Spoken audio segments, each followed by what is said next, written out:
السلام علیکم ورحمۃ اللہ وبرکاتہ. اعوذ باللہ من الشیطان الرجیم. بسم اللہ الرحمن الرحیم.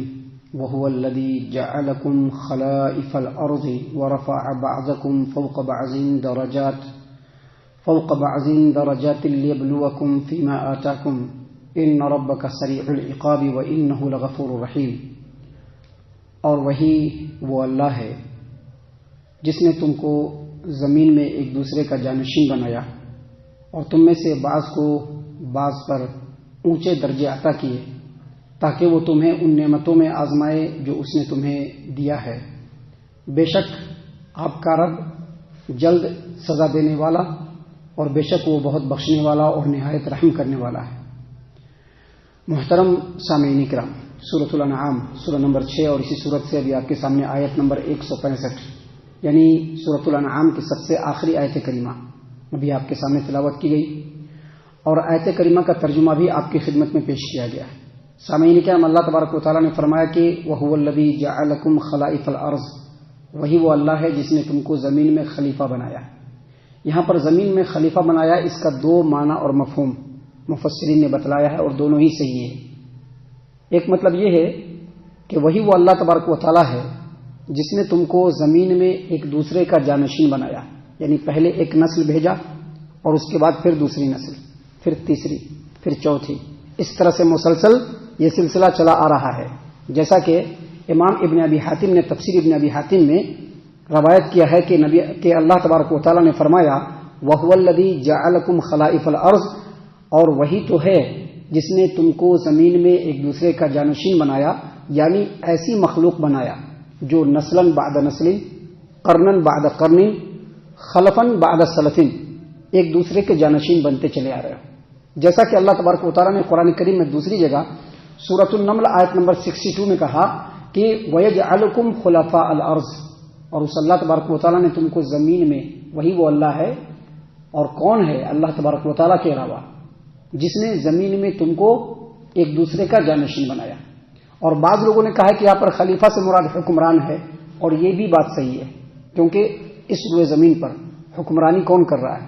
انسان ہی کر رہا ہے. یہ اور بات ہے کہ کچھ ایسے حکمران ہوئے ہیں جنہوں نے اللہ تبارک و تعالیٰ کے حکموں کو دنیا میں نافذ کیا، اور کچھ ایسے حکمران ہیں جنہوں نے دنیاوی قانون کو یا اپنی خواہشات کو لوگوں کے اوپر نافذ کیا، لیکن حکمران انسان ہی ہے. جیسا کہ اللہ تبارک و تعالیٰ نے قرآن کریم سورۃ الاعراف آیت نمبر 129 میں کہا عسیٰ ربکم ان یہلک عدوکم ویستخلفکم فی الارض فینظر کیف تعملون، بہت قریب اللہ تبارک و تعالیٰ تمہارے دشمنوں کو ہلاک و برباد کر دے گا اور زمین میں تم کو خلیفہ بنائے گا تاکہ دیکھے کہ تم لوگ کیسا عمل کرتے ہو. تو آپ کو معلوم ہوگا کہ نبی اکرم صلی اللہ علیہ وسلم کے بعد ایک عرصے تک مسلمانوں کی حکومت تھی، ابھی بھی بہت سارے جگہوں پر ہے، لیکن اس زمانے میں جو حکومت تھی اس میں خالص قرآن و حدیث کے مطابق لوگوں کے درمیان فیصلے ہوتے تھے. تو یہ حکومت اللہ تبارک و تعالیٰ نے کس کو دیا ہے؟ خلافت کس کو دیا ہے؟ انسانوں کو دیا ہے. اور کیوں دیا ہے؟ تاکہ انسانوں کو آزمائے کہ انسان اللہ تبارک و تعالیٰ کو اپنا رب مانتا ہے، اس کو اپنا خالق اور مالک مانتا ہے، اس کو اپنا مختار کل مانتا ہے، یا کسی اور کو مانتا ہے، یا اپنے نفس کو مانتا ہے، یا دنیا کی زندگی میں ہی کھویا ہوا رہتا ہے، یا جو کچھ دیا ہے اسی میں مشغول رہتا ہے. دیکھیے اللہ تبارک و تعالیٰ نے آگے مزید فرمایا وَرَفَعَ بَعْضَكُمْ فَوْقَ بَعْضٍ دَرَجَاتٍ، اور اس اللہ تبارک و تعالیٰ نے تم میں سے بعض کو بعض کے اوپر بلند درجے عطا کیے. یعنی اللہ تبارک و تعالیٰ نے رزق میں، اخلاق میں، خوبیوں میں، خرابیوں میں، صورت و شکل میں، مقام و مرتبے میں، علم میں، دولت میں، ہر ایک کو مختلف بنایا. سب کو ایک جیسا نہیں بنایا. رنگ بھی ایک جیسا کسی کا نہیں ہے. انسان کو اللہ تبارک و تعالیٰ نے دولت بھی ایک جیسی نہیں دی ہے. ہر ایک انسان کے اندر ایک ہی طرح کی خوبی نہیں ہے. کوئی انسان بہت خوبیوں والے ہیں، کچھ انسان جو ہے وہ کم خوبی والے ہیں، کچھ انسان کے اندر خرابیاں ہی خرابیاں ہیں. کسی کو اللہ تبارک و تعالیٰ نے عمدہ ترین اخلاق دیا ہے، کسی کو اللہ تبارک و تعالیٰ نے بہترین رزق دیا ہے، کسی کو اللہ تبارک و تعالیٰ نے مال و دولت کا ریل پل دیا ہے، تو کسی کو غریب اور مسکین بنایا ہے. اللہ تبارک و تعالیٰ نے یہاں پر فرمایا کہ اور ایک دوسرے پر تمہارے رتبے اور درجے کو بلند کیا. اس میں بھی بہت حکمت ہے. حکمت کیا ہے کہ اگر سبھی مالدار ہو جائے گا تو پھر مزدوری کا کام کون کرے گا؟ سبھی مالدار ہو جائے گا تو مزدوری کا کم کون کرے گا؟ سبھی جو ہے اونچے درجے پر ہی چلے جائیں گے تو پھر نیچے درجے پر کون رہیں گے؟ کوشش تو سب کرتے ہیں کہ ہم ذرا اونچے درجے پر چل جائیں، لیکن اللہ تعالیٰ نے سبھی کو اونچا درجہ نہیں دیا ہے، سبھی کو زبردست علم نہیں دیا ہے۔ کیا سبھی شیخ البانی ہیں؟ کیا سبھی امام بخاری ہیں؟ کیا نہیں ہے۔ سب کو اللہ تبارک و تعالیٰ نے ایک ایک مقام دیا ہے، کسی کا رتبہ بلند کیا ہے، کسی کا رتبہ کم کیا ہے۔ دیکھیے اللہ تبارک و تعالیٰ نے اسی بات کو ایک انتہائی لطیف پیرائے میں قرآن کریم کے اندر سورۃ الزخرف آیت نمبر 32 میں اللہ تبارک و تعالیٰ نے فرمایا نحن قسمنا بینہم معیشتہم فی الحیاۃ الدنیا ورفعنا بعضہم فوق بعض درجات لیتخذ بعضہم بعضا سخریا۔ مطلب کیا ہے کہ ہم نے ان میں ان کی معیشت کو دنیا کی زندگی میں تقسیم کر دیا ہے اور ان میں سے بعض کے درجے کو بعض پر بلند کیا ہے تاکہ ایک دوسرے سے خدمت لے سکے۔ ابھی ایک بہت بڑا کمپنی کا مالک ہوتا ہے، وہ اپنے ہاں ہر ایک طرح کی کیٹیگری کے لوگوں کو رکھتا ہے، چیف کو بھی رکھتا ہے جو اکاؤنٹنٹ ہوتا ہے، جو جنرل مینیجر ہوتا ہے اس کو بھی رکھتا ہے، پھر اس کے نیچے جو ہے بہت سارے ڈپارٹمنٹ ہوتے ہیں، پھر بہت سارے ورکر بھی ہوتے ہیں۔ کیوں؟ اللہ نے سبوں کے رتبے کو الگ الگ بنایا ہے تاکہ ایک دوسرے سے خدمت لے سکے۔ یہ اللہ تبارک و تعالیٰ کی حکمت ہے۔ اللہ تبارک و تعالیٰ نے اسی بات کو بیان فرمایا وَرَفَعَ بَعْضَكُمْ فَوْقَ بَعْضٍ دَرَجَاتٍ، اور اس نے تم میں سے بعض کو بعض کے اوپر بلند درجہ اور رتبہ عطا کیا۔ کیوں عطا کیا؟ کیوں عطا کیا؟ اس کے آگے اللہ نے اس کی مزید حکمت بتلائی، فرمایا لِيَبْلُوَكُمْ فِي مَا آتَاكُمْ، تاکہ جو اللہ تبارک و تعالیٰ نے تم کو دیا ہے اس میں تم کو آزمائے۔ ابھی ہمارے سماج و معاشرے میں کیا ہوتا ہے، اگر کسی کو اللہ تبارک و تعالیٰ نے خوب دولت دیا تو وہ یہ سمجھتا ہے کہ اللہ ہم سے بڑا خوش ہے۔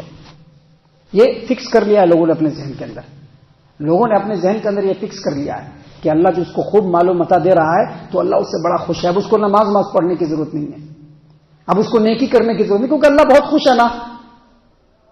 ایک کے بجائے 4 کاروبار ہے اس کو، ایک جگہ کے بجائے 10 جگہ پر سائٹ ہے اس کو، بہترین قسم کا جاب ہے، زبردست اس کے پاس جو ہے سیلری آ رہی ہے، وہ یہ سمجھ رہا ہے کہ اللہ ہم سے بہت خوش ہے، اب ہم کو کچھ کرنے کی ضرورت نہیں ہے۔ لیکن ایسا نہیں ہے، ایسا نہیں ہے۔ اگر اللہ تبارک و تعالیٰ نے مال و متاع سے نوازا ہے، مقام و مرتبے سے نوازا ہے، دولت و مال کی ریل پھیل ہے، اس میں بھی اللہ تبارک و تعالیٰ کی آزمائش، اس میں بھی اللہ کی آزمائش۔ اور اگر اللہ تبارک و تعالیٰ نے غربت دیا ہے، افلاس دیا ہے، تنگی دیا ہے تو اس میں بھی اللہ تبارک و تعالیٰ کی حکمت ہے۔ اللہ نے فرمایا لِيَبْلُوَكُمْ فِي مَا آتَاكُمْ، تاکہ جو کچھ اس نے دیا ہے، جو کچھ دیا ہے، اگر مالداری دیا ہے تو اس میں بھی، اور اگر غربت دیا ہے تو اس میں بھی اللہ تبارک و تعالیٰ تم کو آزمانا چاہتا ہے۔ کیا آزمانا چاہتا ہے؟ کہ اگر مال و دولت دیا ہے تو تم اللہ تبارک و تعالیٰ کا شکریہ ادا کر رہے ہو کہ نہیں کر رہے ہو۔ ابھی شکریہ کے بارے میں پرسوں بتلایا، یاد ہے نا؟ شکریہ کے بارے میں بتلایا کہ شکریہ یہ نہیں کہ زبان سے الحمدللہ الحمدللہ کا جو ہے ورد کرتے رہو اور شکریہ ادا ہو گیا، نہیں۔ تمہاری سوچ، تمہارے جسم کے تمام اعضاء، تمہاری ایک ایک ایکٹیویٹی، تمہارا ایک ایک اسٹیپ اللہ تبارک و تعالیٰ اور اس کے رسول صلی اللہ علیہ وسلم کے حکموں کے انڈر میں آ جائے، اسی کو کہتے ہیں شکر ادا کرنا۔ شکریہ ادا کرنا اسی کو کہتے ہیں، زبان سے شکریہ ادا کرنا نہیں۔ جو اللہ نے کہا ہے اس کو کرنے کی بھرپور کوشش کرنا، جن چیزوں سے اللہ تبارک و تعالیٰ نے منع کیا ہے ان چیزوں سے کمپلیٹلی رک جانا، اسی کو کہتے ہیں شکریہ ادا کرنا۔ تو اللہ تعالیٰ پوچھے گا کہ جو ہم نے دولت دیا، جو مال دیا، جو اتنا بڑا ہولڈ دیا، جو اتنا بڑا مقام دیا، جو اتنا بڑا جاب دیا، اللہ تبارک و تعالیٰ کا شکریہ ادا کیا کہ نہیں کیا؟ اور اگر اللہ تبارک و تعالیٰ نے غربت دیا ہے، افلاس دیا ہے، تنگی دیا ہے، رزق جو میں اتنا کشادہ نہیں کیا ہے، تو صبر کیا کہ نہیں کیا؟ صبر کیا کہ نہیں کیا؟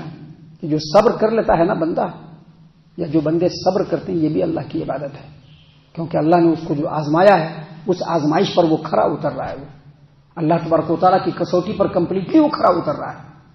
محترم سامعین کرام، اللہ نے فرمایا لِيَبْلُوَكُمْ فِي مَا آتَاكُمْ، اور آگے کہا إِنَّ رَبَّكَ سَرِيعُ الْعِقَابِ وَإِنَّهُ لَغَفُورٌ رَحِيمٌ، بے شک آپ کا رب بہت جلد عذاب دینے والا ہے، اور بے شک آپ کا رب بخشنے والا اور رحم کرنے والا بھی ہے۔ یہ دونوں چیزیں ہیں اللہ کے اندر، یعنی جو اللہ تبارک و تعالیٰ کے حکموں کی نافرمانی کرے، رسول کی اطاعت سے منہ موڑے، اللہ تبارک و تعالیٰ اس کو بہت جلد عذاب دینے والا ہے، بہت جلد عذاب دینے والا ہے۔ اور جو لوگ اللہ تبارک و تعالیٰ کی دوستی کو اختیار کرے، اور اللہ کے رسول جو خبر اور طلب لے کر کے آئے ہیں اس کی اطاعت اور اتباع کرے، اللہ تبارک و تعالیٰ اس کو بخشنے والا اور رحم کرنے والا ہے. جیسا کہ اللہ تبارک و تعالیٰ نے قرآن کریم میں دوسری جگہ کہا، نبی عبادی انی انا الغفور الرحیم، آپ میرے بندوں کو خبر کر دیجئے کہ بے شک میرا رب، بے شک میں گناہوں کو بخشنے والا اور لوگوں پر رحم کرنے والا ہوں. وَأَنَّ عَذَابِي هُوَ الْعَذَابُ الْعَلِيمُ، اور میرا جو عذاب ہے وہ بڑا ہی دردناک ہے. تو اللہ تبارک و تعالیٰ نے اسی طرح سے یہاں پر بیان فرمایا کہ آپ کا رب بہت جلد عذاب کو بھیجنے والا، بہت جلد حساب لینے والا، عذاب کو بھیجنے والا، اور اللہ تبارک و تعالیٰ گناہوں کو بخشنے والا اور رحم کرنے والا. سامعین کرام، اللہ تبارک و تعالیٰ کے فضل سے یہاں پر سورۃ الانعام ختم ہو گیا. اب انشاءاللہ کل آپ کے سامنے آگے سے سورۃ الاعراف پیش کیا جائے گا، اور یہاں اس کے اندر جو آیتیں ہیں ایک ایک کر کے ترتیب کے ساتھ ہم آپ کی خدمت میں اللہ تبارک و تعالیٰ کی توفیق اور اذن سے انشاءاللہ پیش کرنے والے ہیں. اللہ تعالیٰ سے دعا ہے کہ اللہ تعالیٰ ہم تمام کو ان تمام باتوں کے اوپر خوب غور و فکر اور تدبر کرنے کے ساتھ ساتھ ان باتوں کے اوپر عمل کرنے کی بھی توفیق عنایت فرمائے. آمین. اللہ تعالیٰ ہم تمام کو صحیح معنوں میں پکا سچا مومن مسلمان بنائے، اللہ اور اس کے رسول صلی اللہ علیہ وسلم کی اطاعت و فرما برداری کرنے والا بنائے، صحابہ کرام رضی اللہ عنہم کے طریقے پر چلنے والا بنائے، جنت الفردوس میں جگہ عطا فرمائے. اے اللہ ہم تمام کو جہنم سے پناہ دے، اے رب العالمین ہم تمام کو جہنم سے پناہ دے، اے مالک الملک ہم تمام کو جہنم سے پناہ دے. آمین یا رب العالمین. وما علینا الا البلاغ المبین. تبارك الذي نزل الفرقان على عبده ليكون للعالمين نذيرا.